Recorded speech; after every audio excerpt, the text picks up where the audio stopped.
시청자 여러분 안녕하십니까. 신통방통 윤태윤입니다. 지난 4일 금요일 밤이었습니다. 기적 같은 소식이 전해졌습니다. 바로 봉화 광산 광부 2명이 살아 돌아온 겁니다. 관련해서 아침 신문 보겠습니다. 조선일보 1면입니다. 살아야겠다고 버티니 사라지더라. 극적으로 살아 돌아온 광부의 이야기입니다. 삶에 대한 강력한 의지가 느껴지시죠. 광부들이 전하는 기적의 221시간. 입사 4일 만에 매몰대 또 50대도 있었고 더 놀라웠다는 것은 9일 동안 버티면서 커피 믹스 18개로 허기를 달랬다라는 얘기가 있습니다. 하루에 1개씩, 심하게 허기졌을 때는 2~3개도 먹으면서 버텼다라는 얘기가 있습니다. 그리고 커피 믹스가 다시 한번 또 조명을 받게 된 계기가 되기도 합니다. 그리고 이마에 안전등이 꺼지던 바로 그날, 바로 구조됐다라는 얘기가 전해지면서 더 극적으로 살아 돌아온 광부들의 이야기였습니다. 잠시 뒤에 자세하게 좀 이야기해보겠습니다. 다음 신문은 조선일보인데요. 북한 미사일 자금이 코인이었다라는 내용이 실렸습니다. 올해만 1조 7천억 원을 해킹했다라는 내용입니다. 북한이 열악한 경제 환경 상황, 경제 상황에서도 꾸준히 도발할 수 있었던 이유가 밝혀진 겁니다. 신문 보시죠.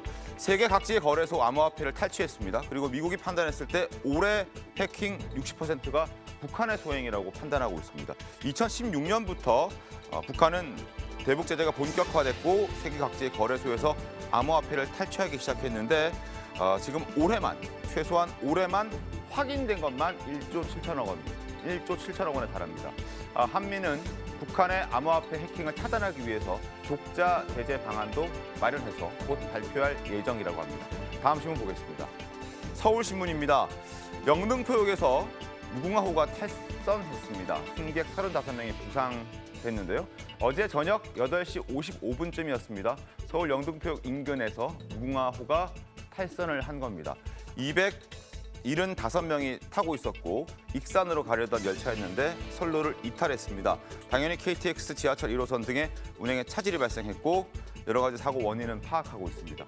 35명이 부상했고 그중에 20명은 병원으로 옮겨졌고요. 15명은 귀가했다고 합니다. 정확한 사고 원인은 밝혀내야겠지만 현장에서는 선로 전환기 이상으로 추정하고 있다고 합니다. 마지막 신문 보겠습니다. 마지막 신문은 조선일보입니다. 서민 긴급 생계비가 200만 원 대출을 추진하고 있다는 당정의 기사들이 나왔습니다. 당과 정부가 서민들이 수백만 원 정도의 긴급 생계비를 제도권에서 빌릴 수 있도록 하는 방안을 추진하기로 했다고 합니다. 성일종 정책위 의장의 얘기를 좀 보면요. 불법 사금융 쪽으로 빠질 수 있는 분들이 많다. 사채 시장으로 가게 되는 분들을 구제해야 한다. 그래서 제도권에서 최소 200만 원 정도는 대출을 편하게 받을 수 있게끔 제도를 좀 완비하겠다 이런 얘기들이 나오고 있는 겁니다. 그리고 이 자리에서는 자동차 보험료도 인하가 필요하다 이렇게 주장을 하면서 보험업계를 좀 압박하고 있다는 내용도 실려 있습니다. 자, 아침 신문 살펴봤습니다. 패널들 소개해드리겠습니다. 안녕하십니까? 네. 안녕하세요. 자, 오늘 첫 소식으로 봉화 광산에 고립된 지 221시간 만에 기적적으로 생還한 광부들의 소식을 먼저 전해드리겠습니다. 영상부터 보겠습니다.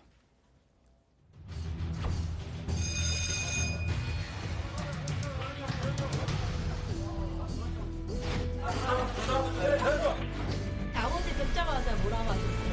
아버지 유명인 되셨어요. 이렇게 얘기했습니다.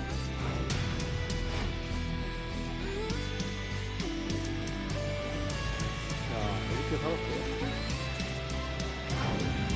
나와서 보니까 국내에도 아주 큰 대형 참사가 또 일어나는 가운데 뭐 조금이나마 희망을 줄 수 있었다라는 거 그걸 뭐라고 표현을 해야 되나요? 뭐 세상 다시 태어나가지고 처음 이 세상을 느껴봤다고 해야 되나요?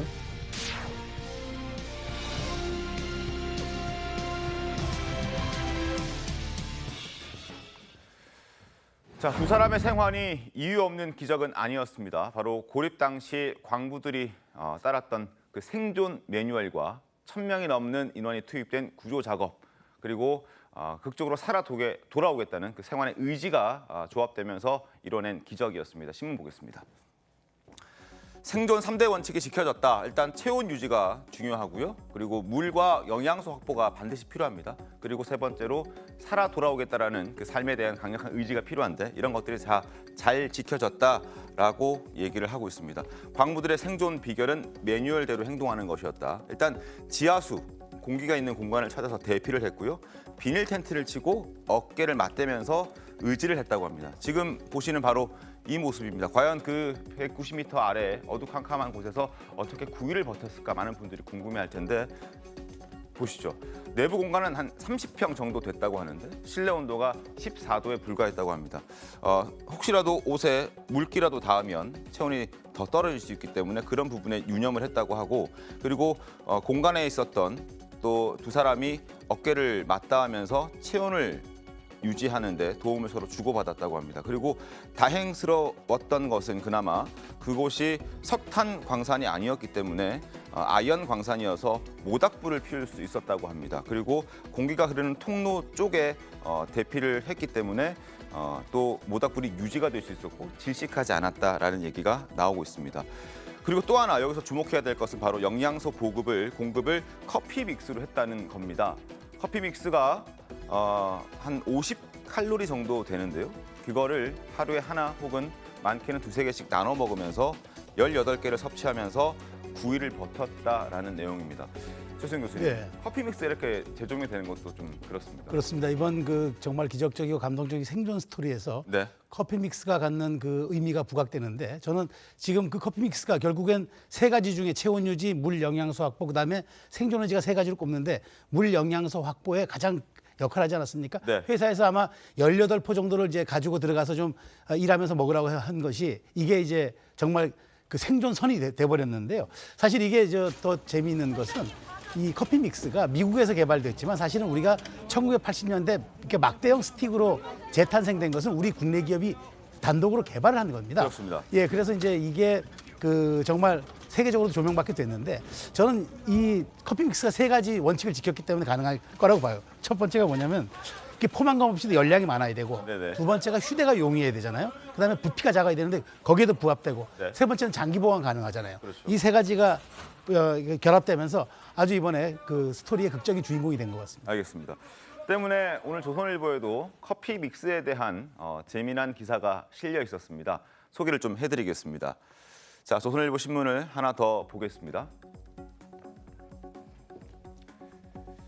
자, 다음 신문 다시 한번 비춰 주시겠습니까? 네, 바로 이 기사였습니다. 만물상이라는 제목의 기사가 실려 있는데 커피 믹스가 제목입니다. 일단 지금 최수영 교수께서 말씀해 주셨던 대로 미국에서 처음 군인들에게 보급하기 위해서 만든 거였는데 이렇게 지금의 우리에게 다가와 있는 커피 믹스로 만든 것은 우리나라의 기업이었습니다. 그래서 우리나라가 잘 만들어낸 그런 아주 발명품이라고 보면 될 것 같습니다. 학생들에게도 지금 공부를 하기 위해서 각성재료도 많이 쓰였던 커피 믹스였는데 또 다른 효용 가치가 추가됐다라고 하면서 경북 봉화의 광산 매몰 사고에서 9일 만에 극적으로 구조된 이들이 바로 커피 믹스를 밥처럼 먹었다. 그래서 버틸 수 있었다라는 내용이 실려 있습니다. 한 개 열량이 50kcal인데요. 나트륨 5g, 밀리그램, 그리고 탄수화물 9g, 당류, 지방, 포화지방 이런 것들이 여기에 다 농축돼 있기 때문에 충분히 버틸 수 있었다라는 내용입니다. 그리고 재난 전문가들도 비상식량의 조건, 아까 말씀해 주셨던 내용처럼 조리하지 않아야 되고 포만감은 없어도 높은 열량을 지녀야 된다. 그리고 장기 보관이 가능해야 하고 휴대가 편하고 가벼워야 된다라는 점을 꼽는데 바로 이 커피 믹스도 여기에 포함시켜야 하는 것 아닌가 하는 의견도 이 신문에는 담겨 있습니다. 한번 소개를 좀 해드렸습니다. 그리고 지금 사실 무엇보다 중요한 것은 이들의 건강일 겁니다. 9일 동안 어두컴컴한 곳에 갇혀 있었고 제대로 먹은 것도 없었기 때문에 과연 건강을 어떻게 회복하고 있을까도 많이 궁금한데요. 최단 변호사님, 건강 상태 어떻다요? 네, 이 두 분 같은 경우에는 9일 동안 고립되어 있었음에도 불구하고 상당히 건강이 양호하고 회복이 빠르다고 합니다. 네. 우리가 이 구조됐을 때 그 현장을 보면 그 두 분이 스스로 걸어서 물론 부축을 받았지만 스스로 걸어서 나오는 것을 볼 수 있었지 않습니까? 네. 그러니까 병원에서도 주치의가 얘기하기로는 상당히 회복이 빠르고 가족들도 식사를 하고 병원 복도를 산책할 정도는 된다고 해요. 그리고 처음에는 많이 먹지를 못했었기 때문에 죽을 먹었지만 네. 그 다음 식사는 바로 또 일반식까지 할 수 있었고요. 거기에다가 이 가족들 얘기로는 상당히 회복은 빠르지만 문제는 밤에 자면서도 약간 깜짝깜짝 놀랐 놀라신다고 해요. 그렇죠. 아무래도 9일 동안 어두운 곳에서 고립되어 있었다 보니까 아직까지 정신적인 트라우마는 조금 겪고 있기는 하지만 네. 몸 상태는 굉장히 좋다라고 합니다. 알겠습니다. 대통령도 쾌유를 기원하는 메시지를 보냈다고 합니다. 김재수 위원 어떤 형식으로 보냈습니까? 일단 그 광부들께서 구조되자마자 윤 대통령의 SNS 계정에 감사하다라는 말을 반복적으로 쓰시면서 가슴이 뭉클하다는 표현을 썼습니다. 그 이후에는 직접 그 대통령실에서 근무를 하고 있는 비서관을 보내서 친서를 전달했는데 그 네. 비서관이 알고 보니까 그 문경에서 그 광부로서 일했던 사람의 아들이라는 것입니다. 그러니까 스토리를 굉장히 깊게 담았다라는 것인데요. 그래서 그 친서의 내용에는 슬픔에 빠진 대한민국에 새로운 희망을 주셨다, 쾌유를 빈다라고 하는 어떤 진심 어린 메시지가 담겨 있었습니다. 알겠습니다. 자, 이제 극적으로 구조가 됐으니 지금부터 해야 할 것은 사고 원인 규명과 또 책임 파악일 겁니다. 수사가 진행되고 있다고 들었는데 설전 변호사님 어떻게 되고 있습니까? 네, 일단 이 사고 현장이 기존에 8월 달에는 사망 사고가 일어났던 현장입니다. 근데 그렇습니까? 그 관리에 대한 어떤 후속 책임을 묻고 있는 과정에서 지금 또 이번 사고가 벌어진 거였거든요. 네. 그렇다고 한다면 형법상 일단 과실치상이 성립할 수 있을지도 한번 봐야 될 것 같고요. 그다음에 이제 산업안전보건법상에 있어서 어떤 재해가 발생한 것은 아닌가, 관리 책임은 없는지 이런 부분에 대해서 좀 면밀하게 좀 한번 살펴봐야 될 것 같습니다. 알겠습니다. 자, 광산 광부들의 9일 만에 극적으로 돌아오면서 우리에게 희망을 준 반면에 여전히 이태원 참사와 관련해서는 국가 애도 기간은 끝이 났지만 추모의 물결은 이어지고 있습니다. 윤석열 대통령 역시 이태원 참사와 관련해서 지난 4일부터 열린 각 종교계의 추모 행사에 참석하고 있습니다. 추모사를 통해서 대통령으로서 비통하고 죄송하다라면서 사흘 연속 사과의 뜻을 드러내기도 했는데 일단 영상부터 만나보겠습니다.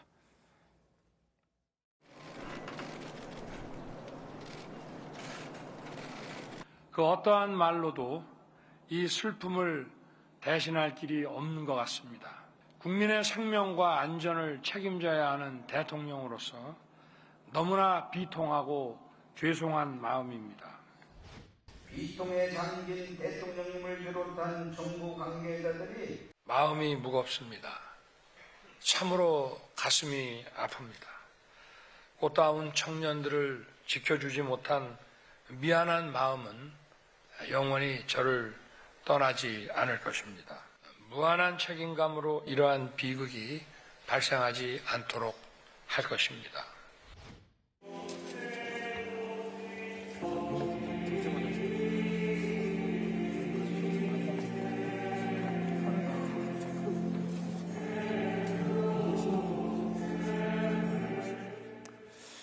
자, 그리고 오늘 윤석열 대통령은 오늘도 국가안전시스템 점검회의에 참석하면서 사실상 대국민 사과를 했습니다. 그 목소리 직접 들려드리겠습니다.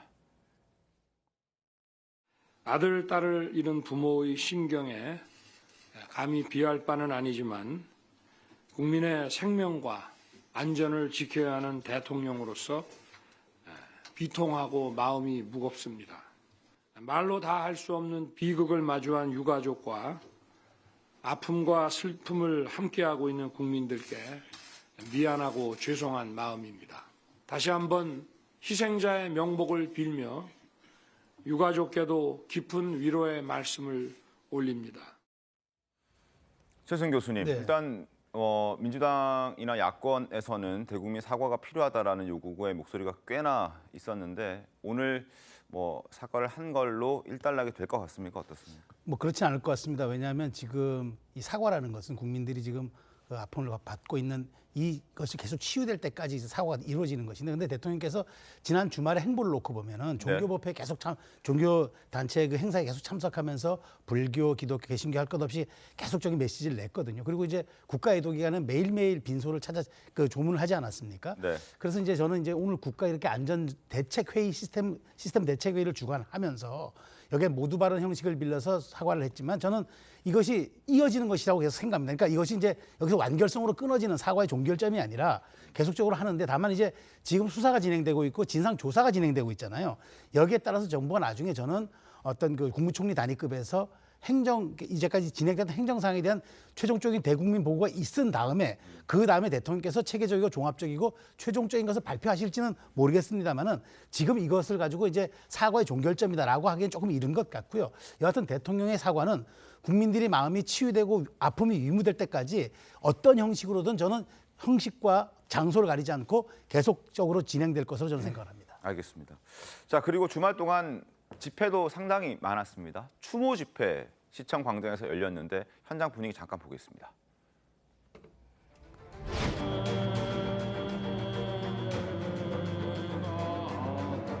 참담한 이 현실을 홀로 있지 아니하고 함께 이겨낼 수 있도록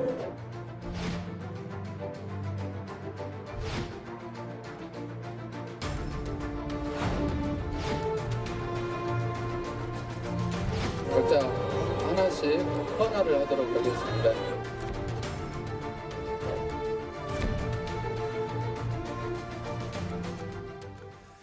추모 집회였습니다. 그러나 중간중간에 플래카드를 여러분 보셨겠지만 윤석열 퇴진, 퇴진이 추모다, 퇴진이 평화다 이런 플래카드들이 꽤나 많이 보였습니다. 그러니까 이게 추모한다고 모여서 퇴진 운동한 것 아니냐 이런 비판들도 상당히 많습니다. 강성민 평론가님.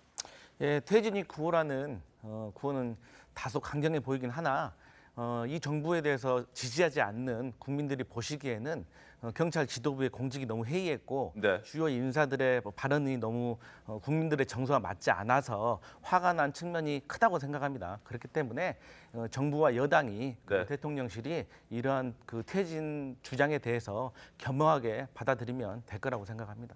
김재섭 의원 어떻습니까? 이제 관련자들 가운데서 이번 이태원 참사에 관한 책임이 있는 사람에 대해서 뭐 퇴진을 이야기한다든지 아니면 정부의 책임성을 강조하는 시위까지는 충분히 받아들일 수 있는 내용이라고 생각을 합니다. 그러나 우리가 저 피켓에서도 보시다시피 뭐 윤석열 퇴진, 네. 뭐 퇴진이 추모다. 그리고 이제 구호에서는 윤석열을 끌어내리자라는 이야기들이 공공연하게 나왔다라고 전해지고 있는 상황입니다. 그 가운데서 어떻게 사실 많은 국민들께서 저 집회라고 하는 것이 정말 이태원 참사의 희생자들을 기리기 위한 추모로서 인식할 수 있을지는 저는 잘 모르겠습니다. 얼마든지 누가 봐도 굉장히 정치적인 행사라고 저는 보일 것 같고 또한 최근에 엊그제 나온 언론 보도에 의하면 이 조직들의 이 시민 그 어떤 참여한 이 집회에 민주당 조직이 가세하는 거 아니냐라는 조선일보의 단독 보도가 있지 않았습니까? 그렇습니다. 이런 의혹들이 계속 겹겹이 쌓이고 있는 상황에서 이 조직에는 심지어 민주당 인사 몇 분이 연루되어 있다라는 의혹도 같이 보도가 된 만큼 저는 이 집회의 어떤 진정성이라는 걸 굉장히 의심할 수밖에 없다라는 생각이 분명히 들고요. 네. 마찬가지로 또 민주노총 역시도 12일에 대규모 10만 명 정도가 모이면 대규모 집회를 예상하고 예고하고 있다고 합니다. 이런 가운데서 과연 이태원 참사를 정말로 우리가 추모하고 기리고 이들 위한 희생자들을 우리가 다시 애도하는 그런 집회로서 이것을 볼 수 있느냐. 이것을 정치적으로 이용하고 있는 세력이 도대체 누구냐라는 의심을 감추기 어려울 것 같습니다. 알겠습니다. 관련해서 지금 김재섭 위원께서 말씀해 주셨던 내용을 신문으로 좀 설명을 더 드리겠습니다. 함께 보겠습니다. 야권에서는 내각 총사퇴를 거론하면서 지금 공세를 하고 있죠. 여권에서는 재난의 정치화다, 지금 잘못된 것이다 이런 얘기들을 하고 있습니다. 많은 사람들이 모여있는 광화문 시청 앞 광장의 모습을 보고 계신데 여기서도 퇴진이 평화다 이런 문구들이 보이죠. 퇴진이 평화다, 퇴진이 추모다 이런 얘기들이 있습니다. 근데 이 집회를 주관하는 단체가 있을 텐데 여기에 민주당 사람들이 꽤나 많이 있다라는 보도가 실린 겁니다. 윤석열 퇴진 집회에 야권이 조직을 동원해서 논란이 됐다. 이재명 캠프 출신이 만든 이 단체방이 있는데 텔레그램 단체 대화방이 있는데요. 한 1,200명 정도 여기 들어가 있고요. 그리고 집회 참가자를 동원한 의혹도 제기되고 있다라는 내용이 있습니다. 이 단체방에는 민주당의 현역 의원 10여 명도 있다. 그러나 민주당에서는 아니다. 운영자는 민주당 당직자가 아니고 그리고 이 대화방에 들어가게 된 것은 자동으로 어떻게 하다 보니 의도적으로 들어간 게 아니라 그냥 가입이 돼버렸다. 이런 식의 해명을 하고 있습니다. 그렇다면 단체에 대해서 조금 더 저희가 좀 면밀히 좀 살펴보겠습니다. 화면 좀 바꿔주시죠. 이심민심이라는 제목의 대화방입니다. 텔레그램 1번 방, 조선닷컴에서 가져왔는데요. 일단 1,227명, 뭐 지금 얼마나 더 늘었는지 줄었는지는 확인 좀 해봐야겠지만 당시 저희가 캡처할 때는 1,227명이었습니다. 11월 5일 토요일 이태원 대참사 추모 집회 진행한다. 그리고 뭐 계좌 번호도 찍혀 있고요. 그리고 지난 총집결 시 전국 각 지역별로 차량이 한 대에서 세 대씩 대절이 되었다. 뭐 어떤 요금이 부족했다. 조금 더 모아보자. 뭐 이런 취지의 글들도 나와 있습니다. 하나 더 보시죠. 이심민심 운영하는 1번방, 일단 1,200명 규모의 대규모 단체방이라는 것 아까 말씀드렸고요. 여기에 민주당 전현직 의원들이 꽤나 참여하고 있다고 합니다. 송영길 전 대표, 박홍근 원내대표, 김남국, 김두관, 김용민 정청래 의원과 최민희 전 의원까지 포함이 되어 있어서 혹시 연결돼 있는 것 아닌가 하는 의심도 받고 있습니다. 어떻습니까? 네, 일단 저도 이제 이 기사를 봤었을 때는 상당히 오해의 소지가 있겠다라는 생각이 좀 들었습니다. 네. 그런데 이제 방금 보시듯이 이제 사진을 보니까 1,200명 정도의 규모의 단체방입니다. 그러니까 제가 그 얼마 전에 모 의원님하고 이렇게 자리를 가졌다가 네. 그 핸드폰을 우연히 이렇게 메시지 확인하시는 걸 봤는데 네. 아직 정말 수많은 채팅, 우리가 보통 뭐 카카오라든지 아니면 이런 텔레그램인지 이런 데 보면 확인하지 않았을 때 빨간색으로 떠 있지 않습니까? 네, 네. 너무나 많아요. 그러니까 저는 뭐 예를 들어서 이게 소규모의 예를 들어서 한 뭐 20명 남짓이라고 한다면 네. 저는 뭔가 어떤 의지를 가지고 어떤 행동을 하기 위해서 구체적인 어떤 방이라고 볼 수가 있겠지만은 이건 정말 그냥 무작위로 어찌 보면 이 단체방이라는 것은 관리자가 이걸 만든 사람이 그냥 무작위로 다 초대를 할 수가 있거든요. 그렇다고 한다면 모르겠습니다. 제가 여기서 뭐 저분들이 아마 글은 안 올렸을 것 같은데 저게 네. 이제 소속돼 있다는 이유만으로 어떤 예를 들어서 이 집회의 연관성을 좀 찾기에는 조금 약한 부분이 있지 않나라는 생각을 해봅니다. 최다인 변호사님 어떻습니까? 네, 그러니까 뭐 설주환 변호사님께서 말씀하신 것처럼 정말 예를 들면 민주당 소속의 전현직 의원이 단순히 저 단체방에 속해 있기만 한다라고 하면 이렇게 해석할 수가 있겠습니다만 지금 이 부분이 문제가 되는 것이 첫 번째로 지금 뭐 이태원 추모 집회라고 이제 변경되었지만 뭐 윤석열 퇴진, 김건희 특검 이걸 주장하던 단체가 있는데 이 단체에 대해서는 이제까지 민주당과 관련되어 있는 분들이 그냥 시민들이 스스로 자의적으로 만든 모임이다. 자의적으로 광장에 모여서 시민들의 생각을 표현하는 그러한 이제 집회다 이렇게 얘기를 했습니다. 그런데 지금 보시는 것처럼 이게 지금 결국은 이심민심이라고 하는 단체가 거기와 관련된 사람이 여기를 운영하고 있고 단순히 운영한다는 것이 아니라 지금 여기서 보시면 이 이심민심이 10월 22일에 다 같이 모여서 주최해서 집회를 하자라고 얘기를 했는데 막상 그날 집회를 한 모임을 가봤더니 촛불승리 전환행동단체라는 거예요. 그러니까 겉으로 봤을 때에는 집회하는 단체가 그냥 일반 시민단체들이 자발적으로 모인 집회인 것처럼 보이지만 사실상 그 집회를 계획하고 모으고 했던 것은 예를 들면 예전에 이재명 이 대표와 관련되어 있던 특정한 민주당의 사람이다. 라고 한다면 그러면 과연 우리가 지금 윤석열 퇴진과 김건희 특검을 하고 있는 이 집회의 사실상의 목적은 무엇이며 그 배후에는 누가 있는가를 의심해볼 수밖에 없는 대목입니다. 그래서 만약에 정말 이심민심이고 우리가 아무런 관련자가 없기 때문에 거기에 집회를 나갔다라고 하는데 굳이 다른 시민단체 이름을 내세울 필요는 무엇이 있었을까? 그리고 이때까지의 주체와 목적의 설정을 어느 정도로 관여했는가? 이 부분은 한번 짚어봐야 된다고 보입니다. 그리고 실제로 지난달 22일에 있었던 그 집회에는 여기에 포함이 되어 있는 김용민 의원이 그 자리에 있었습니다. 단상에 서서 이러저러한 얘기도 했습니다. 들어보겠습니다. 지난 촛불 집회 때 발언했다고 여기저기서 공격 많이 받았습니다. 그렇지만 전혀 부러울 필요도 없고 두렵지 않습니다. 지금 윤석열 정부는 정의와 자유를 얘기하고 있습니다. 국민들의 자유를 짓밟는 나쁜 자유입니다. 그렇지 않습니까? 지금 무도한 윤석열 정부와 검찰 독재 이것을 막아내야 합니다. 윤석열은 퇴진하라! 퇴진하라! 자, 이심민심이라는 이 단체 조금 더 저희가 한번 더 들어가 보겠습니다. 화면 보시죠. 자, 지금 이심민심이라는 게 많은 분들이 어떻게 생각하실지 모르겠습니다만 이재명 대표의 마음이 곧 민심이다 이렇게 많은 분들이 좀 추정을 하고 있는 것 같습니다. 그리고 실제로 이들이 내세우고 있는 여러 가지 내용들을 보면 이렇습니다. 민주당 대의원 그리고 권리당원 일반 당원들이 포함이 되어 있고요. 5만 명 회원을 보유한 단체라고 본인들이 소개하고 있습니다. 그리고 이재명과 함께 진일보하는 민주당으로 변화해서 새 희망, 새 시대를 열자라는 구호도 외치고 있습니다. 그리고 이재명, 여기서 말하는 2심의 2가 이재명 대표인 것을 추정을 할 수 있죠. 그리고 상임 대표는 대선 때 이재명 후보 선대위에서 시민소통본부 상임 본부장을 지냈던 인물이기도 합니다.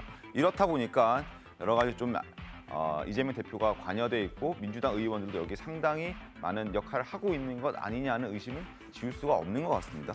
그렇습니다. 지금 저는 사실 이번에 여기 2심 민심에 관련돼 있는 전현직 의원들 이름을 놓고 보면은 사실 민주당 내에서도 강경파로 꼽히던 의원들이었습니다. 네네. 실제 집회에 참석했던 김용민 의원을 제외하고도 네. 어떤 강경한 메시지를 쏟아내는 분들이었는데 저는 그렇습니다. 지금 갑자기 이게 추모 집회가 정권 퇴진으로 슬로건이 변한 것에 대해서 제가 꼭 지적드리고 싶은 말씀 그렇습니다. 재난의 정치화로 갈 경우에는 사실은 정쟁은 진실을 드러내는데 전혀 도움을 주지 못합니다. 왜냐하면 더 어지럽게 합니다. 왜 그러냐면 말이죠. 자, 생각해 보십시오. 지금 이것이 윤석열 정부에 일어난 참사이긴 하지만 지난 5년간 재난관리 시스템을 운영해온 정부는 누굽니까? 문재인 정부가 다 설계하고 같이 왔습니다. 저는 그걸 비난할 생각이 아니라 책임 있는 정당이라면 비로소 그럼 우리가 설계했던 우리가 이렇게 꾸며놨던 이렇게 설계하고 우리가 해놨던 이 재난관리 시스템에 문제가 없었는가? 윤석열 정부가 운영은 어떻게 했는지 모르지만 결국에 설계는 우리가 했고 그것을 이양을 했는데 여기에 문제점은 없었는가라고 하면서 다시는 이런 일이 재발되지 않게끔 어떤 책임 있는 시스템을 발굴하고 다시 정비하는데 정말 신경을 쏟는 정당이 그게 책임 있는 정당이지 여기에서 무조건 추모 집회로 했던 것을 정권 퇴진 집회로 변질시키는 게 이게 과연 저는 책임 있는 정당인가. 그리고 그렇다면 2심 전심은 이재명의 마음이 민심이 아니라 2심 종심인 거죠. 이재명의 마음만 무조건 따르는 그런 조직이라는 것 아니겠습니까? 그런 점에서 더더군다나 상임 대표가 이재명 후보 선대에서 상임 본부장을 지내신 분이라면은 그리고 이 어떤 조직의 전체도를 봐도 민주당 내 주류 세력들이 참여하고 있는 거라면은 최소한 여기에서 이렇게 갑자기 일주일도 안 돼서 이렇게 변질된 정치구호를 내세우는 건 이건 매우 부당하다라고 생각이 되고요. 좀 이런 점에 대해서는 민주당이 비로소 성찰하고 책임 있게 국정에 대해서 지적하고 함께 할 때 좀 대한정당, 수권정당으로 인정받지 않겠습니까? 알겠습니다. 네, 저 2심 민심이라는 그 조직에 대해서는 여러 가지 의혹이 있는 것 같은데 저는 그렇습니다. 보통의 민주당 의원들뿐만 아니라 국내인 국회의원들도 여러 가지 많은 대화방에 참여하고 있고 그 대화방을 통해서 많은 민심을 전달받고 또 그러면서 그런 과정 속에서 당심을 또 모아가는 과정이라고 생각을 하거든요. 그렇기 때문에 단지 퇴진 운동을 하고 있는 그 단체가 하고 있는 그 단체방만 가지고 뭘 할 것이 아니라 사실 살펴보면 그 반대되는 집회를 하고 있는 그 집회 대화방도 찾아보면 아마도 국민의힘의 의원님들이 계시면서 그들과 함께 한다는 표현도 할 수 있겠지만 아마도 그들의 민심을 청취할 수도 있다. 저는 그렇게 한번 살펴볼 용의가 있다고 보고요. 네. 그다음에 이제 민주당 의원들이 지금 나서서 저렇게 네. 특히 김용민 의원 같은 경우 단상에 올라가서 발언한 거에 대해서는 민주당 내부에서도 조금 앞서 나가는 거 아니냐 하는 비판의 목소리가 있습니다. 하지만 어차피 그 국회의원의 한 사람으로서 국민의 어떤 민심을 받들어서 본인이 발언을 한다는 것은 또 본인이 그에 대해서 나중에 정치적으로 책임을 지면 되는 것이거든요. 네. 그렇기 때문에 거기에 대해서 민주당 전체의 의견이라고 치부할 건 없고 한 사람의 국회의원의 의견이라고 또 받아들이시면 될 것 같습니다. 알겠습니다. 추모 집회를 한다고 해놓고 퇴진 집회하는 것 아니냐 하는 그런 의혹도 받고 있고 그 과정에는 혹시 민주당 의원들이 개입된 것은 아닌가 또 이재명 대표 측 사람들도 많이 개입된 것은 아닌가 하는 의혹들이 지금 나오고 있습니다. 그리고 국민의힘은 이를 놓고 정치 선동이라고 강하게 비난했습니다. 들어보겠습니다. 윤석열 정부 퇴진을 외치면서 대통령을 향한 욕설도 서슴지 않았습니다. 위로와 애도 대신 쏟아낸 욕설을 들은 국민들은 추모를 가장한 정치 선동임을 금세 알아챌 것입니다. 텔방의 이름이 있다 그래서 그것이 당의 공식적인 입장이다라고는 절대 얘기할 수 없고요. 지난달에도 우리 민주당에서 그 집회에 참석했던 분이 계셨는데 그거는 이제 의원 내 개인적인 판단과 행동에 따른 부분이고요. 자, 개인의 판단과 행동에 따른 것이다. 당의 전체적인 공식 입장은 아니다라고 민주당 얘기하고 있지만 어쨌든 국민의힘도 많은 국민들도 뭐 생각은 좀 다르게 하실 것 같습니다. 한번 지켜보면서 얘기를 추후에도 좀 나눠보도록 하겠습니다. 그리고 경찰이 지난 4일에 한동훈 법무부 장관을 스토킹한 혐의로 고소를 당한 그 더 탐사 기자 김모 씨를 소환 조사했다고 합니다. 소환 조사를 받기에 앞서서 더 탐사 측은 이건 스토킹이 아니라 정당한 취재 행위였다라고 주장을 했습니다. 그리고 기자회견까지 열었습니다. 더 탐사 측의 기자회견 내용도 들어보고 그리고 한동훈 장관의 입장도 이어서 들어보겠습니다. 기자 여러분들은 지금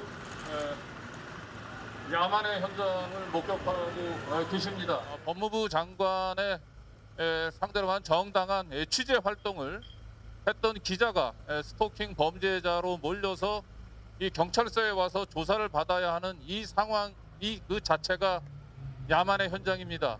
자동차로 추적했던 횟수는 2회 정도에 불과했고요. 저희가 탐문 취재 활동을 했던 것입니다. 그 이상도 이하도 아닙니다. 어떻게 약점을 잡아보려고 밤에 미행한 것 같은데요. 제가 이상한 술집이라도 가는 걸 바랬겠죠. 그런데 이 나라가 미운 사람 약점 잡으려고 밤에 차량으로 반복해서 미행해도 되는 나라에서는 안 된다고 생각합니다. 자, 양측의 입장 요점 정리해보죠. 일단 강진구 더 탐사 기자는 취재 기자가 스토킹 범죄자로 몰려있다. 그건 안 된다. 그건 야만스러운 상황이고 지금 이 자체가 경찰의 소환 조사를 받고 있는 이 자체가 야만의 행위다. 이렇게 야만의 현장이다라고 얘기를 하고 있습니다. 본인들은 언론 본연의 역할을 한 것이다 이렇게 얘기를 하고 있죠. 반면 한동훈 법무부 장관은 약점 잡으려고 밤에 미행시켰고 미운 사람 약점 잡으려고 반복적으로 미행한 것이다. 이건 취재가 아니라 정상적인 취재가 아니라 스토킹이다. 범죄다. 그래서 이제 고소를 한 겁니다. 그다음에 이걸 취재로 봐야 됩니까? 스토킹으로 봐야 됩니까? 법률적으로 어떻습니까? 일단 이 취재냐 스토킹이냐의 범위가 한계가 좀 모호하긴 합니다만 일단 이 취재라고 하는 것 우리가 헌법상으로 언론 출판의 자유라고 해서 굉장히 강하게 보호를 해주고 또 설사 잘못했다 하더라도 공공의 이익에 부합되면 또 면책도 해주는 그 네네. 정도의 굉장히 보호되는 권리입니다.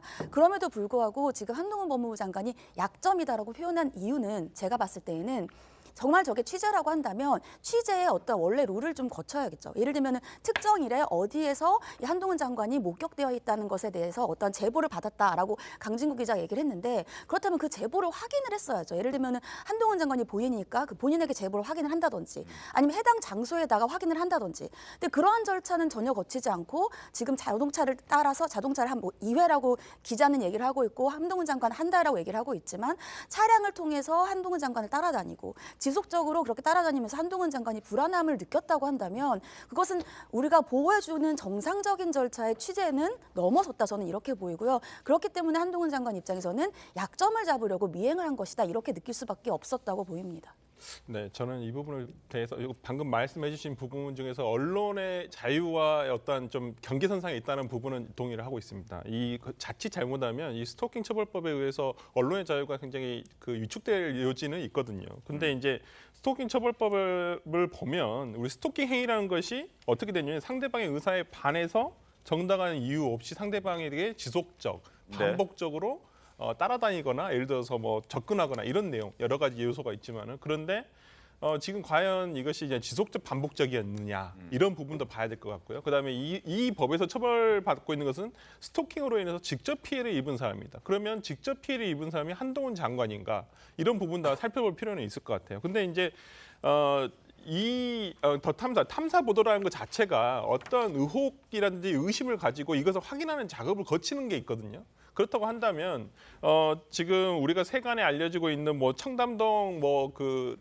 사건 보면 이게 발생한 게 7월 달이에요. 네. 근데 이게 지금 한동훈 장관을 이제 따라다녔다는 것이 그 이후거든요. 그럼 뭔가를 확인하려고 했다라는 것은 어찌 보면 이것이 이제 공공의 이익에 부합한 것은 아닌가라고 봐서 이 부분에 대해서 이제 어떻게 수사기관이라든지 나중에 이제 기소가 됐었을 때 이제 법원에서 판단이 될지는 한번 지켜봐야 될 것 같습니다. 알겠습니다. 경찰이 지난 4일에 조사를 했으니까 한번 결과를 좀 기다려 보고요.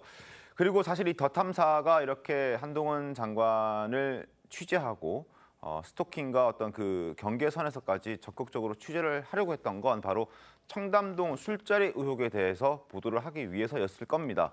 그리고 더 탐사는 지난달에 이제 그 보도를 하기도 했었고, 물론 아직까지 추가 보도는 없습니다만 다른 언론을 통해서 이 첼리스트에게 술자리 이야기를 들었다는 또 다른 지인의 증언이 나온 것은 있습니다. 그 내용 좀 소개해드리겠습니다. 오마이뉴스를 통해서 나왔습니다. 첼리스트 지인 B 씨의 얘기입니다. 9월 통화에서 첼리스트가 자기가 연주한 자리에 윤석열 대통령이 와 있었고 그 윤석열 대통령을 봤다고 얘기를 합니다. 그리고 늦게까지 있었다라고 이 지인 B 씨에게 전달을 합니다. 그러나 청담동이라고 특정을 했느냐라는 질문에는 아니다. 청담동이라고 특정하지 않았다. 강남이라고는 얘기했고 고급스럽게 술을 먹는 곳이다. 그래서 그곳이 혹시 호텔이냐라고 물었더니 호텔은 또 아니다라는 내용이 나왔습니다. 마지막으로 하나 더 보겠습니다. 한동훈 법무부 장관과 관련된 얘기는 없었느냐? 한동훈과 관련된 얘기는 없었다라고 얘기합니다. 김의겸 의원이라든지 더 탐사에서 보도를 했을 때는 이 자리에 한동훈 법무부 장관과 그리고 윤석열 대통령 그리고 김앤장 변호사 30여 명이 있었다라고 보도를 했는데 의혹 보도를 했는데 이 사람은 첼리스트한테 들은 얘기로는 한동훈 장관 얘기는 없었다라고 얘기를 하고 있습니다. 다만 뭐 땡땡땡 의원 얘기는 있었다라고 하는데 뭐 한동훈 장관이 등장하지 않아서 과연 이 신뢰가 이 보도의 신뢰가 어느 정도인지는 좀 따져봐야 될 것 같긴 한데요. 두 사람이 나눈 대화에서 좀 특이한 것은 일단 한동훈 장관이 없었다라는 겁니다. 어떤 상황으로 보십니까? 그러니까 한동훈 장관이 없었다. 그러니까 이건 이미 이 정도는 아마 강진구 기자가 취재했었을 거라고 저는 봅니다. 그런데도 불구하고 따라다녔다. 그 취재를 위해서. 네. 거론되지도 않은 사람을 따라다녔다. 이거는 취재가 아닌 거죠. 최소한 거론된 사람의 그 참석 여부를 확인하기 위해서 추가 취재를 했다. 어쨌든 자동차로 누구를 미행하는 건 굉장히 불쾌하고도 그건 취재의 금도를 벗어난 행위지만 100번 양보해서 그랬다 치면. 근데 여기에 보면은 분명히 취재원도 이런 내용을 확인해 주지 않았는데 근거도 없이 이 취재를 위해서 추적했다. 그것 말이 안 되는 이야기고 두 번째는 한동훈 장관 얘기가 없고 다른 의원이 분명히 적시돼 있었잖아요. 네. 그럼 그렇다면 이 사건의 실체는 또 다른 방향일 겁니다. 다른 의원이 저는 누군지는 모르겠습니다만은 최소한 그렇다면은 뭐 어떤 형식으로 이걸 갖다가 막 청담동 큰 술자리 의혹으로 비화시킬 정도의 사안은 아닐 수도 있을 겁니다. 그럼에도 불구하고 이 사건을 왜 키웠을까? 뭐 보면 뭐 윤 대통령이 거론된 건 앞서 전 자료에도 나왔습니다만은 그렇지만 윤 대통령 분명히 말씀하셨지 않습니까? 이건 국격과 관련된 문제고 부끄러운 가짜 뉴스다라고 얘기를 했기 때문에 저는 이 논란이 이제는 새로운 물증 혹은 새로운 어떤 경찰 조사를 위해서 상당한 어떤 우리가 입증할 수 있는 증거나 그런 팩트가 나오지 않는 한 저는 여기에 대해서 이걸 주장한 사람들은 합당한 책임을 져야 된다고 저는 생각합니다. 강성필 대변인님 그리고 저 이세창 대표라는 사람의 인터뷰를 어디서 제가 봤는데 그런 내용이 있었습니다. 그러니까 여자친구, 그러니까 첼리스트가 그 당시 전 남자친구에게 어떤 설명을 하기 위해서 알리바이를 만들기 위해서 이야기를 꾸며냈을 수도 있지 않느냐라는 주장도 있었거든요. 거기에 대해서는 어떻게 좀 생각하세요? 네, 맞습니다. 그 첼리스트라고 하시는 분의 어떤 전화 녹취록 내용은 정말 여러 가지 상황을 상상을 해볼 수가 있다고 생각을 합니다. 네. 앵커께서 말씀하셨듯이 그 전 남자친구와 어떤 알리바이를 위해서 그렇게 거짓을 얘기했을 수도 있고 네. 또 한편으로는 한간에서는 한동훈 법무부 장관과 윤석열 대통령이 한 자리에 없었다. 대화의 내용을 좀 들어보면 이 첼리스트는 이세창 대표하고 친하고 이세창 대표를 통해서 많은 자리를 주선을 받은 것 같아요. 네. 그러면 그런 과정 속에서 한두 차례가 아니라 여러 차례가 있었다면 네. 그 첼리스트가 헷갈렸을 수도 있고 네. 또 얘기를 하는 과정에서 이게 녹취록이 밖으로 나갈 것을 예상하지 못하고 편의대로 얘기를 했을 가능성도 있습니다. 그리고 그 이세창 대표 같은 경우는 출입처 기자들도 잘 모를 정도로 숨겨져 있는 정권의 실세라는 의혹도 있거든요. 그리고 그런 내용들이 들어봤을 때 상당히 구체적입니다. 그런데 제 생각에는 첼리스트가 현재 조금 마음에 갈등이 있는 것 같아요. 그러니까요. 네. 왜냐하면 그 최초의 보도에 따르면 그 첼리스트가 개딸 즉 뭐 이재명 개혁의 대표를 딸, 네. 개혁의 딸이라는 그런 말이 있었지 않습니까? 그런 사람이 그럼에도 불구하고 일반인이 어떤 국민적인 관심을 한 몸에 받게 되고 본인의 의도하지 않게 이러는 과정 속에서 매우 조금 심리적으로 조금 위축되어 있는 건 아닌가. 그런 과정에서 이런저런 얘기들이 흘러나오는 것 같은데 결국에는 이것은 제대로 된 수사를 통해서 시시비비를 가려야 된다. 그래서 누군가가 처벌을 받으면 한동훈 장관이 진실이고 누군가 처벌받지 않고 유야무야 넘어가면 더 탐사의 주장이 맞는 것이 아닌가 그렇게 생각합니다. 알겠습니다. 이 첼리스트는 더 탐사의 강진구 기자에게 그런 문자도 보냈습니다. 나를 좀 보호해 줄 수 있지 않았느냐 이렇게 공개를 해버리면 어떡하느냐 뭐 이런 얘기들도 했다고 하는데 그런 주장들까지 아마 검찰 수사, 경찰 수사에서 좀 밝혀져야 되지 않을까 하는 생각이 들고요. 그리고 이와 관련해서 윤석열 대통령과 한동훈 법무부 장관은 절대 아니다라고 얘기를 하고 있습니다. 목소리 들어보겠습니다. 제가 저 자리에 있거나 뭐 제가 더 비슷한 자리에 있거나 저 금방 2km 안에 있었으면 저도 못 걸겠습니다. 저 자리에 제가 왜 저분은 시위했다고 생각하십니까? 없습니다. 근거를 제시하셔서 제가 있었다는 한동훈 장관과 함께 이른바 청담동 술자리에 계셨다는 주장이 제기되는 상황, 떳떳하면 다른 질문 없으십니까? 그런 저급하고 유치한 가짜 뉴스 이제 선동은 국민을 무시하는 거니까 솔직히 말해서 입에 담기도 대통령 입에서 그런 부분에 대한 언급이 나온다는 자체도 국격에 관계되는 문제 아니겠습니까? 자, 첼리스도 지금 경찰의 소환 통보를 받은 상황입니다. 명예훼손한 혐의로 이제 고발을 당했고 서울 서초경찰서가 소환 통보를 한 것으로 알려져 있는데 김재섭 위원 아직 경찰에 가진 않았죠. 그죠? 예, 아직 날짜가 안 정해져서 좀 조율을 하고 있는 상황이라고 알려져 있습니다. 네. 근데 이것은 이 수사 단계에서 굉장히 쉽게 그 허위 사실에 의한 명예훼손 여부가 우리가 금방 검토가 될 수 있을 것 같은데. 네. 왜냐하면 그 직접 제보를 하게 된 직접 간접적인 제보를 하게 된 것이죠. 남자친구를 통해서 그렇죠. 대화했던 내용이 더 탐사 기자에게 넘어간 것이니까 사실 이 첼리스트라고 하는 분은 그 장소에 어딘지는 본인은 알 겁니다. 네. 최소한 청담동 어디 정도는 알 겁니다. 그 날짜도 지금 특정이 되어 있습니다. 관련된 CCTV 자료해 가지고 30명의 변호사들이 움직이는 장면들, 내지는 윤석열 대통령, 그다음에 한동훈 장관 움직이면 대규모 인력들이 수반될 수밖에 없거든요. 그렇죠. 굉장히 쉽게 알 수 있는 겁니다. 하루 만의 수사, 반나절의 수사만으로도 금방 증명될 수 있는 사실이기 때문에 저는 아마 한동훈 장관이 국감장에서 김의겸 의원을 향해서 정말 뭐 하나 걸고 이야기해라라고 굉장히 자신 있는 태도를 보여줬거든요. 아마 이런 것일 것이기 때문입니다. 굉장히 쉽게 증명될 수 있는 낭설에 불과하다라는 것을 한동훈 장관이 이야기를 한 것이고 경찰 수사 단계에서 아주 네. 금방 이것이 진실인지 여부가 밝혀질 것이고 네. 거기에 대한 정치적 책임은 민주당 그리고 김의겸 의원이 져야 된다 이렇게 생각이 됩니다. 그렇습니다. 더 탐사 보도에 앞서서 민주당 김의겸 의원도 법사위 국감장에서 술자리 의혹을 제기했었죠. 진위 여부에 따라서는 김의겸 의원도 처벌받을 수 있습니다. 당시 김의겸 의원과 한동훈 법무부 장관의 설전 들어보겠습니다. 더 탐사란 저를 지금 스토킹하는 쪽하고 같이 야합해서 말씀하신 거잖아요. 스토킹의 배우가 김의겸 의원이십니까? 의원님, 저는 다 걸게요. 의원님 뭐 거시겠어요? 더 탐사하고 같이 협업을 한 건 맞습니다. 하지만 그걸 야합이라고 말씀하시는 건 지나치다고 생각을 하고. 의원님, 저 미행하는 것도 같이 하셨습니까? 그럼? 저 미행하는 것도 같이 하신 거예요? 아닙니다. 아침에 갑자기 김의겸 님이 일본으로 바뀌셨더라고요. 이것을 더 탐사라고 저를 스토킹하는 사람들로부터 받아서 바로 그렇게 오픈하신 것 같은데요. 이런 정도의 내용을 가지고 어떤 기본적인 확인도 없이 이렇게 한다는 거에 저는 솔직히 좀 충격을 받았고요. 여기에 대해서 명확하게 책임을 지시고 사과하셔야 된다고 생각합니다. 자, 면책특권이라는 게 국회의원에게는 있습니다. 그러나 이번 케이스는 만약에 김의겸 의원이 이걸 거짓인 걸 알고도 의혹 제기를 했다면 면책특권 대상이 안 된다라는 얘기가 있습니다.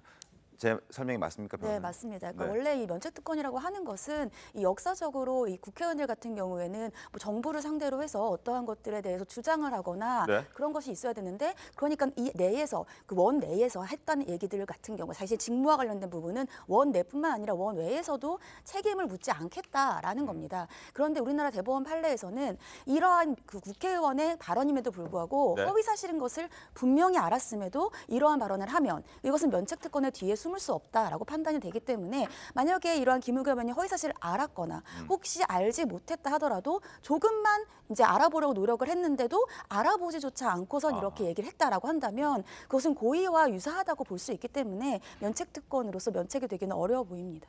알겠습니다. 본인이 거짓인 걸 몰랐고 진실로 믿었다 하더라도 알아보려고 하는 노력을 하지 않았다면 이 또한 처벌받을 수 있다. 이런 최다미 변호사님의 의견까지 확인을 했습니다. 자, 그리고 이런 상황에서 이재명 대표를 겨냥한 검찰의 불법 대선 자금 의혹 수사는 또 속도를 내고 있습니다. 이르면 오늘 이재명 대표의 최측근 중 한 명인 김용 부원장을 기소할 예정이라고 합니다. 신문 보겠습니다. 자, 그리고 저희가 김용 부원장의 어떤 여러가지 내용을 설명해 드릴 텐데 일단 야당 대표 전 정권 겨눈 검찰이라는 한겨레 신문 보도가 있습니다. 김용, 서욱 이번 주 기소될 예정이다. 장외 여론전이 가열될 것이다. 이런 보도가 실렸습니다. 김 부원장은 다들 잘 아시겠지만 정치자금법 위반 혐의로 지금 구속이 되어 있죠. 아마 내일이 구속기한이 만료가 되는 날일 겁니다. 그래서 오늘까지는 아마 기소가 될 것이다. 그런 혐의에서 일단 이런 제기들이 나오고 있는 그런 상황이거든요. 서울중앙지검 반부패 3부에 김용 부원장을 막바지까지 어제 오후까지 조사를 했고 오늘 이르면 정치자금법 위반 혐의로 구속 기소할 예정이다. 구속기한이 내일까지이기 때문이다. 이런 얘기들이 있습니다. 그리고 정치자금 8억 4,700만 원을 받은 혐의를 받고 있습니다. 손정 변호사님 어떻게 보십니까? 일단은 뭐 당초에 구속 영장을 청구했을 때부터 아마 기소 자체는 예정이 돼 있었다라고 보입니다. 이제 네. 구속 이후에 김용 부원장을 불러서 이제 조사하는 과정에서 어떤 그 진술을 받아내려고 했던 계획이었던 것 같은데 이제 김용 부원장 쪽에서는 이제 진술 거부를 하고 있었고요. 원래 그 이 강백신 부장검사의 수사 스타일이 원래 이렇게 뭐 예를 들어서 피의자로부터 진술을 얻어내서 어떤 증거를 확보하는 스타일이 아닙니다.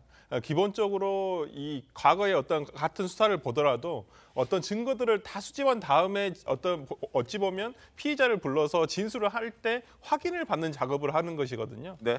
보통 그런 스타일이기 때문에 아마 저는 나름대로 검찰 쪽에서 어떤 물증이라든지 이런 부분, 진술 증거라든지 이런 부분들 어느 정도 확보를 했기 때문에 당연히 기소를 하고 그러나 지금 문제가 되는 건 제가 이제 취재를 해본 결과 네. 검찰 측에서도 어떤 물증이나 이런 것을 제시하고 있지는 않다고 합니다. 왜 그러냐면 지금 진술 거부를 하고 있는 입장인데 피의자가 어떤 검찰로서도 물증을 제시했다가 이거에 대한 방어를 어떤 논리를 만들어줄 수가 있기 때문에 저희가 봤을 때는 이 사건은 검찰의 수사보다는 네. 오히려 공판 과정, 법원에서의 시간. 네, 피고인과 이제 검찰 쪽에 양방 간에 아마 그 공방을 주고받으면서 진실에 대한 규명이 되지 않을까 싶습니다. 그러니까 김용 부원장도 지금 묵비권을 행사하고 있기 때문에 네네. 검찰이 물증을 갖고 있다 하더라도 그걸 김용 부원장의 조사하는 과정에서 알려주고 있지 않다. 왜냐? 그렇습니다.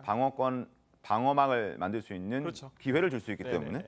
그래서 지금 한겨레 신문에서도 법정에서 이 핵심 물증들이 나올지 여부가 굉장히 중요하다라는 얘기들을 하고 있습니다. 법정에서 핵심 물증 내놓을지 주목이 되고 있다라는 내용입니다. 어떻습니까? 저는 이제 그 김용 부원장이 그러니까 법정에서 진위 여부가 알려질 거라는 말씀 동의하고 네. 김용 부원장이 왜 그럼 이렇게 진술 거부권을 행사할까? 저는 좀 다른 각도에서 해석합니다. 그러니까 김용 부원장이 시인을 하면 시인한 대로 거기에 대해서 다 진술해 줘야 되고 부인하면 부인한 대로 그 시간에 뭘 했는지 또 입증을 해야 되는 알리바이를 또 입증을 해야 되거든요. 굉장히 네. 고민스러울 거예요. 그렇다면 여기서 선택지는 하나죠. 그러니까 진술 거부권, 이른바 묵비권을 행사하면서 네. 법정에 갔을 때 혹시나 그쪽에서 그러니까 상대편 남욱 뭐 유동규 이런 쪽에서 나올 수 있는 얘기들에 대해서 혹시나 논리적 허점이 있다. 말하자면 취조에 허점이 있다라고 생각하는 부분들을 파고들어서 거기에 대해서 다시 이제 되치기를 시도함으로써 자신이 갖고 있는 무죄를 입증하려는 그 전략이다. 그렇기 때문에 지금 검찰의 시간에서는 침묵의 전략을 택할 수밖에 없고 법정의 시간에서도 상당 부분은 침묵을 택하겠지만 그 상대편의 논리에 따라서 이른바 거기에 대해 허점을 파고드는 전략으로 갈 것 같은데 전 누가 더 말하자면 진술의 구조가 탄탄한지에 대해서 승부 갈릴 걸로 보는데 저는 김용 부원장이 지금 갖고 있는 전략이 과연 법정에서도 그렇게 통할지 좀 의문스러운 생각이 듭니다. 알겠습니다. 지금 김용 부원장 측이 계속 진술을 거부하고 있기 때문에 검찰에서는 뭐 추가적으로 어떤 내용이 나오고 있지는 않은 그런 상황인데 법원의 시간에서는 어떤 내용들이 나올지 한번 지켜보도록 하겠고요. 그리고 검찰의 칼날이 이재명 대표의 또 다른 최측근 정진상 실장에게도 향하고 있습니다. 검찰이 김용 부원장을 기소한 후에 정진상 실장을 소환할 것이라는 전망이 나오고 있습니다. 자, 오늘자 조선일보를 좀 보겠습니다. 검찰이 정진상 부부의 계좌를 추적하고 있다는 기사가 실렸습니다. 성남시 실장일 때 5천만 원을 받은 혐의, 그리고 경기도 실장일 때 4천만 원을 받은 혐의, 그리고 대장동 일당에게도 돈을 받은 혐의가 있다. 그래서 정 실장의 계좌만 들여다보는 게 아니라 정 실장의 부인 계좌도 들여다보고 있다는 겁니다. 정책실장이던 2014년 유동규 전 본부장을 통해서 5천만 원을 받았던 혐의가 있고, 그리고 2020년에 대장동 일당에게 설 추석 떡값 명목으로 1,000만 원을 포함해서 4천만 원을 받았다. 뭐 이런 얘기들이 있습니다. 물론 여기에 대해서 정진상 실장은 아니다라고 얘기를 하고 있는 그런 상황이거든요. 반대되는 입장도 좀 오늘 아침에 중앙일보를 통해서 좀 나왔던데요. 어떤 얘기가 있냐면 이런 얘기가 있습니다. 정진상 실장이 최근 주변에 이런 얘기를 했다고 합니다. 단 한 푼도 받은 게 없다.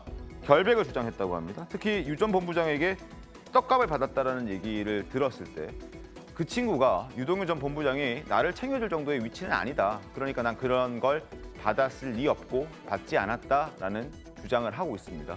강선 표는 어떻습니까? 네, 우리 상식적으로 생각을 했을 때도 네. 정진상 실장이 뭐 5천만 원을 받고 4천만 원을 받고 떡값을 받고 이랬던 혐의를 받고 있는데 이것을 현금으로 받았다고 하면 네. 사실 유동규 그 전 본부장이 했던 말과 그 정진상 실장과의 어떤 내용이 일치하기가 매우 어렵다고 보고요. 그다음에 정진상 실장에 대해서도 지금 어차피 계좌 추적을 해보면 그 5천만 원과 4천만 원 보통 9천만 원 정도는 큰 금액 아니겠습니까? 네. 그러면 계좌 추적을 해보면 그 출처가 받았다면 나올 수밖에 없다. 그런데 금품을 받았다는 이 내용에 대해서는 좀 회의적입니다. 정진상 실장의 말을 믿는다. 그러니까 받았을 리 없다. 예.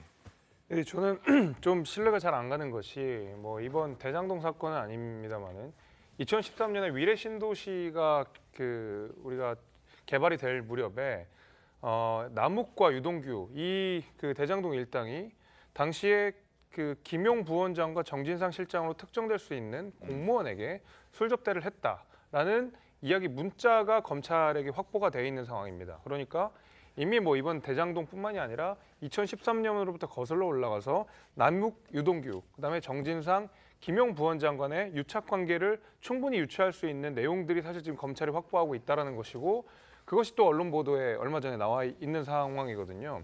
저는 그렇기 때문에 2013년부터 이 정도의 유대 관계를 갖고 술 접대를 했다라는 사실들이 이미 밝혀진 마당에서 과연 정진상 실장이 난 한 푼도 받은 적이 없다라고 이야기하는 것에 얼만큼의 신뢰를 부여할 수 있을지 정진상 실장이나 김용 부원장은 절대로 아니다. 묵비권을 지금 행사하고 있는 입장이거든요. 저는 오히려 더 떳떳한 것이 있다 그러면 검찰 내에서 이런 것들을 충분히 항변하지 않았을까라는 생각도 좀 듭니다. 알겠습니다. 그리고 또 하나 더 신문을 좀 살펴보겠습니다.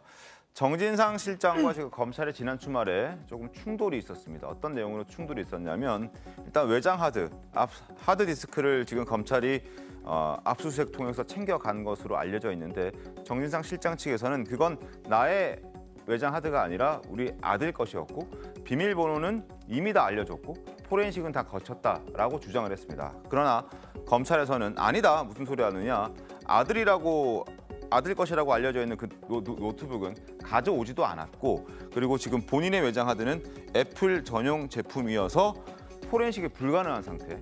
지금 한 40며칠째 비밀번호를 찾는다고 고생을 하고 있는 상태다. 서로 다른 주장을 합니다.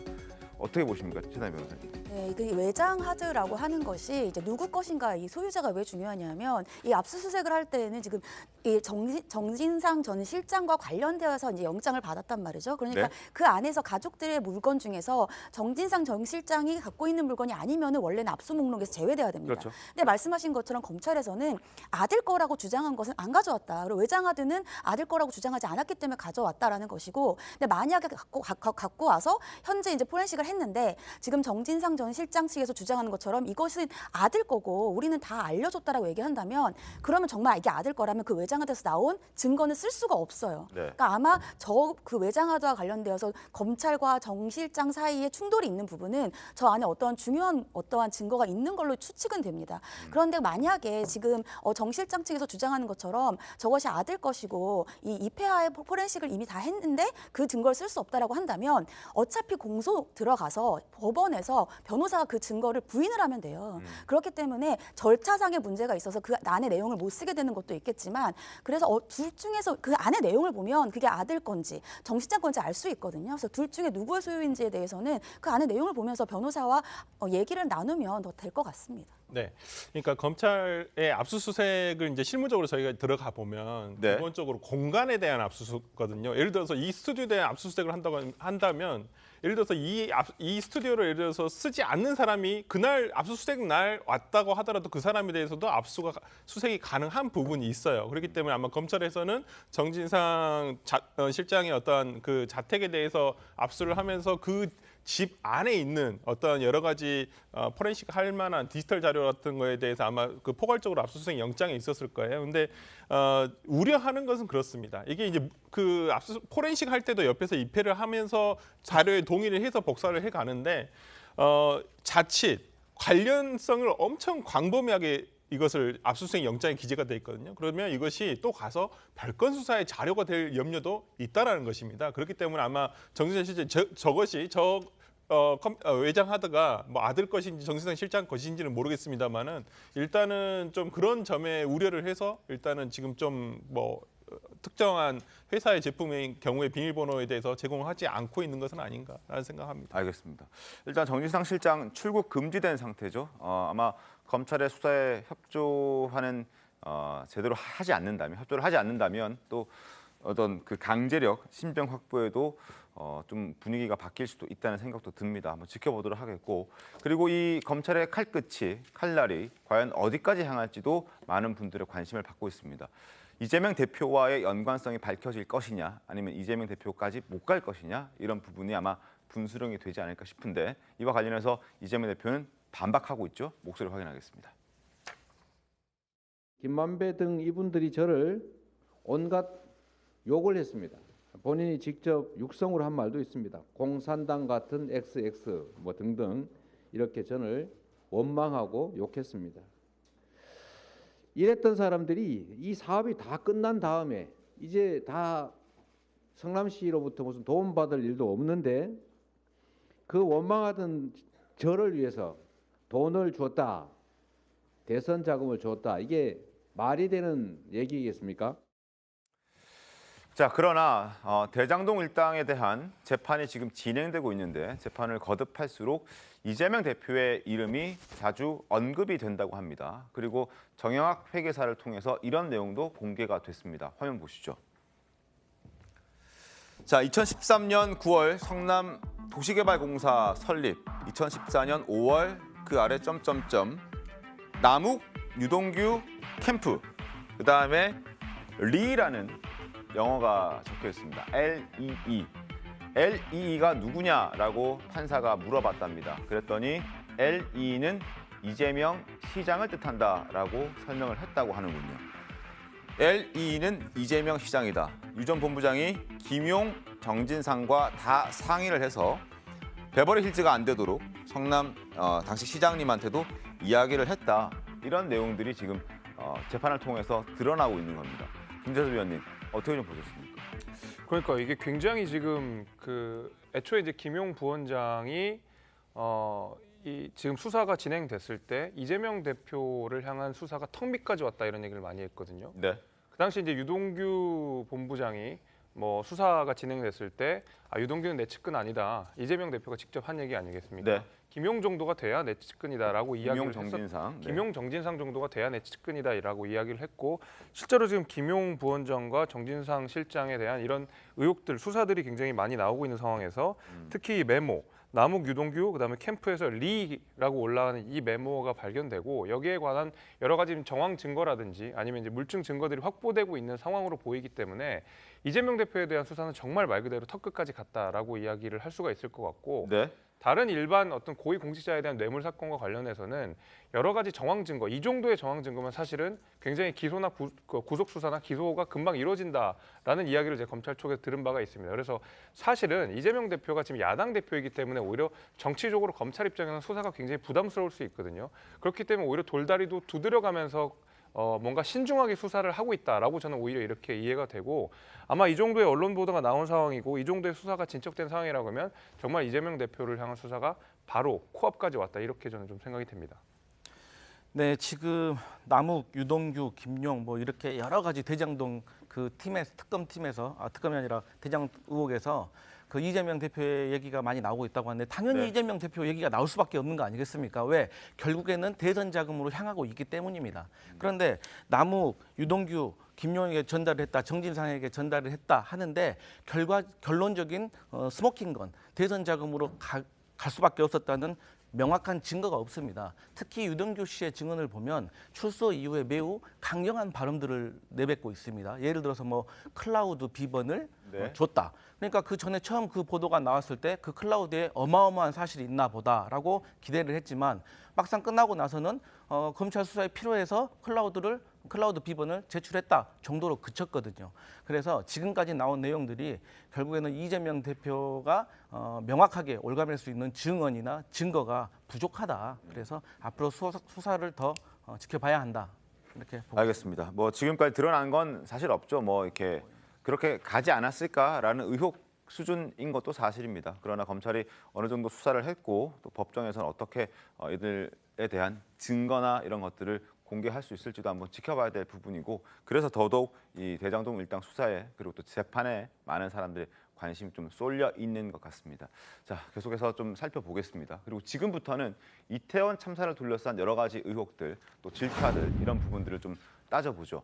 참사가 발생한 지 2시간이 다 되어서야 처음 사고를 인지한 것으로 알려져 있는 윤익은 경찰청장이 참사 당일 충북 제천에 있는 한 캠핑장에서 잠을 자고 있었던 것으로 밝혀졌습니다. 휴일이기 때문에 또 캠핑장을 찾아서 일찍 잠자리에 들었다고 우리가 비판할 수는 없겠지만 경찰청장으로서 수차례 연락이 안 되고 문자가 수신이 안 되고 답도 없고 하는 그런 모습들은 조금 지적을 받아 마땅하지 않은가 하는 그런 얘기들이 있습니다. 어떻습니까? 저도 이걸 보면서 굉장히 의아하다는 생각이 들었는데요. 사실 이날 뭐 주말을 맞아서 개인 일정 소화했는데 2012년 제천 경찰서장 시절에 직원들 만나서 위로하러 가서 한번 단합대 갔다는 거 아닙니까?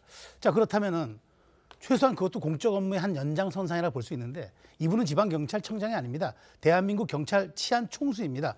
그렇다면 그 시간에도 최소한 비상통신망은 연결이 돼 있고 열어 있어줘야죠. 잠이 들 수 있죠. 그렇지만 거기에 제천경찰서 직원들도 있었고 그다음에 치안총수였기 때문에 아마 어떤 형태로든 연락망, 통신망들이 저는 일부 열려져 있을 것으로 봤는데 왜 이것들이 실시간 잠자는 사람을 못 깨웠을까? 그래서 결국은 대통령보다도 늦게 보고받아서 2시 반이 넘어서야 치안대 경찰대책회의를 열을 수밖에 없었던 윤익은 청장의 행적에 대해서 저는 여기에 대해서 개인 일정이기 때문에 뭘 할 수, 이건 그렇지 않습니다만은 최소한 대한민국 치안총수가 어떻게 사각지대가 24시간 동안 있을 수 있느냐. 이 부분은 이번 사태가 다시 재발하지 않기 위해서라도 여기에 대해서는 과거에 그랬다라면은 정말 이것이 허점이었고 앞으로 그렇지 않게끔 보완점들도 이번 조사와 별개로 진행되어야 할 걸로 생각합니다. 그래서 한 시민단체에서는 최다미 변호사님 직무유기를 할 수 있지 않느냐, 이렇게 혐의를 적용할 수 있지 않느냐 이런 얘기도 있던데 가능합니까?